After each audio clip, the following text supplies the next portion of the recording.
电的台语，倒一个较侪人讲？哦，笔电，来，大家看这笔电就是安尼。伊先拍开是毋是一本册？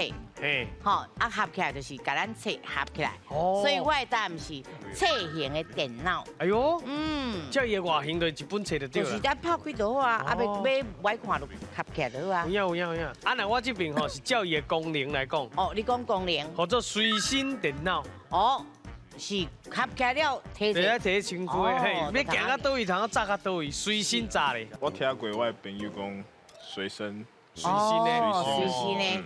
阿霞阿霞，我想讲有随身条、嘿，随身碟啦。啊，甲是随身电脑啊，迄款物件拢叫做随身啊。我是感觉是随身电脑，因为我较早吼手机啊打出来时，我捌听过随身电话，随身电话，咱大家有听过？是。看咱除了随身电话，咱其实还有一个物件叫做行动的，就是你会当查咧，啊安尼看你要行到倒位，拢会当安怎行动，拢安怎方便。嘿，所以可能这个随身电脑较符合大家日常咧用的事。